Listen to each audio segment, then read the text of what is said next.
Hey guys, welcome back to Macros Monday. So this pumpkin's on the table because it's a big week. It is. It is Thanksgiving. It's Thanksgiving week. Yes. So pumpkin pie. yeah. So we'll give some thankful things that we're thankful for later on this week. But I already know what he's thankful for, and of course it's me. So, but with that, we wanted to talk a little bit about your Thanksgiving meal or plate, if you will, this coming week. So I'm going to ask Coach Joe a couple of questions.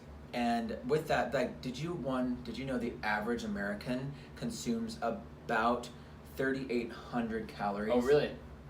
At a sitting of Thanksgiving meal. Yeah, that actually is a little bit lower than I was thinking we might say. So yeah, and the thing though is like you're gonna see anything ranging from 4,200 down to 3,000, but the average is 3,800. So, and it just depends on like because the average American now they're starting to be a little bit more Health conscious. I would say so in terms of like their desserts and whatnot. Yeah. So let's talk about that. Let's looking at a plate. So one, it's Thanksgiving. It's Thanksgiving. Yeah, it's Thanksgiving. What do you think that people should be concerned with? Let's just use that word for Thanksgiving, for their actual meal. Looking at their plate. I think they should be concerned with.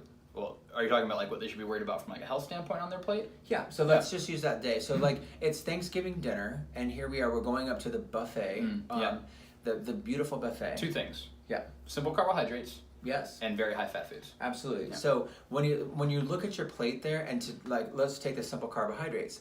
Make sure that your plate is colorful. So that's a really easy way. Now, when I say that, I don't mean Jell-O as like as a red color there. But if you have like cranberry, jellied cranberries, and then white bread, and those are your two carbohydrate sources, like those are very simple carbs. Yeah. Right. Maybe you get one thing we make at my family that I love is mashed rutabaga. Mm-hmm. This is like the thing we always had, and it's a kind of a weird vegetable, but it's a turnip, basically, or at least have very similar properties to a turnip, and it's really complex carbohydrates, even potatoes, right? Yeah. So mashed potatoes are a complex carbohydrate. So let's talk about some of the things that happen on Thanksgiving. So like I know that in the past at my family there the French style green beans or the green bean casserole, which is amazing. But then I also love Brussels sprouts. But here's the thing. I usually pick one or the other as opposed to both because I know that the Brussels sprouts are covered in butter. I know this. So you've seen them made. I've seen them made. So they're covered in butter, and then there's usually some good spices on it as well. But then you've got the green bean casserole that is just lathered in cream of mushrooms. Yeah. So you've got those two. So it's kind of like picking one or the other. Because I know at the end I really don't need all of that. When I look at my plate, I'm like, am I going to really eat? Or it'd be like a little bit of both, right? Some people are like, I have to have everything. Okay, well then do smaller portions. And that's the thing. So what I'm getting at with that. So like, and the same thing. So like, let's take your sweet potatoes versus my mashed potatoes. Well, here's the thing. I actually go for the mashed potatoes because I know that the sweet potatoes are lathered in butter. The sweet potato casserole, and there's marshmallows on top of that. And sometimes brown sugar. And brown sugar. So that's the thing. Like you're like, oh, I can do this. It's really healthy. It's the sweet potatoes. Yes, they can be healthy, but when you put everything else, and so can white potatoes, right? Like I'm on this like mission to get people not afraid of white potatoes. They're good for you. That will be a post that we will do for next week. Yes. White versus sweet. We'll get into that. So actually, we'll just do a potatoes post. We'll do a potatoes post. Yeah. But yeah, so look at your plate, and then, make sure that you pick up some salad as well. Yeah. So, but obviously turkey, so white or dark? It doesn't really matter. There's not that much of a difference. Like a couple grams of fat is not in the long run. If you love dark meat, like I love the drumstick, I'm going to eat the drumstick. Awesome. And I might have a piece of breast too, but I like the drumstick. If you like the dark meat, have the dark meat. If you like the light meat, have the light meat. Those are both great options. Yeah. And turkey's, it's the star of the show, and it is a very healthy thing to be eating. Yeah. And see, like myself, I've tried both meats, and I really stick to the light meat, so the white meat's better.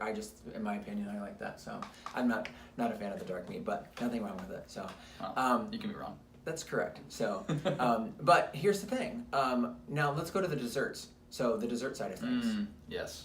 Okay.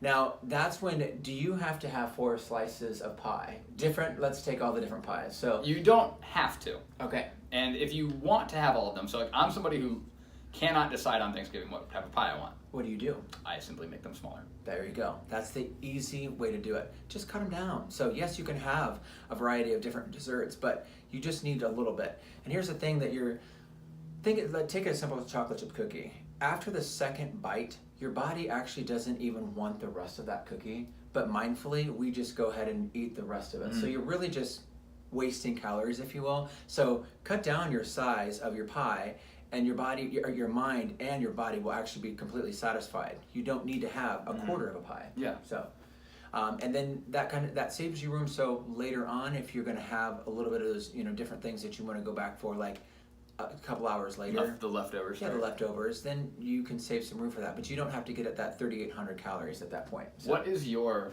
favorite dish at Thanksgiving? Oh my goodness. So and that's really hard to pick, but I really, I love the turkey. So and putting a little bit of that gravy on there, there's just something about that. But I do like it. There's an Asian salad that is made, and I love the Asian salad. It's got ramen noodles in it, and they're crunchy. Oh, interesting. With its cabbage, and there's a vinaigrette, and it's like, it is so yummy. And then there's a quinoa salad also that my sister makes. I think that's fantastic. There's a lot of different fun dishes that I enjoy.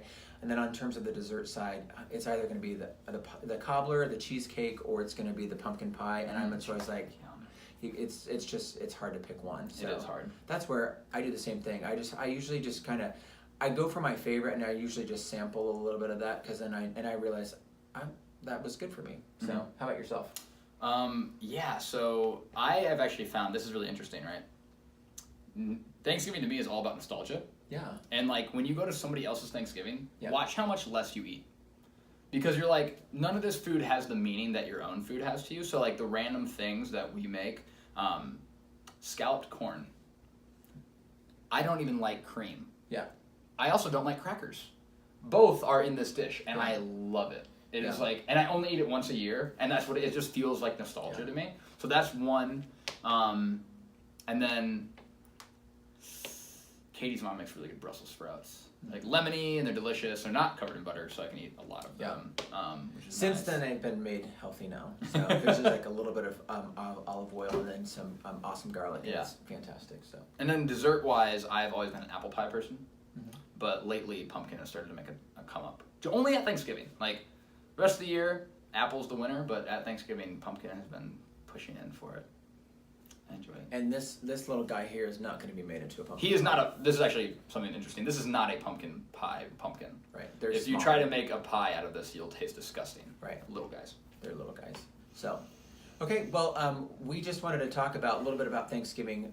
We're gonna in terms of meals, and we're gonna come each day this week and talk about this leading up to Thanksgiving. So, but. Hopefully you took something away from this today. But yes, you still need to enjoy yourself, and like you're talking about the nostalgia there of Thanksgiving, it is important to enjoy your family, and especially everyone's coming into town or that is in town, and they make those special dishes. Yeah. Sample those. Like you don't have to necessarily have a bowl full of every different thing, so you can still walk away feeling satisfied. And yes, it is once a year, so don't try to stick away from things just because maybe you're coming off of a challenge or you're working through a diet. It is one day, and You will be fine. You'll get right back on the wagon. So Don't let it turn into 5 days. that's exactly One day. right. Yeah. All right, guys. Well, that completes our Macros Monday. We look forward to talking about our next Thanksgiving post tomorrow in terms of our Just Our Tip Tuesday. So stay tuned for that. Have a great Thanksgiving week, and we'll see you tomorrow. Bye.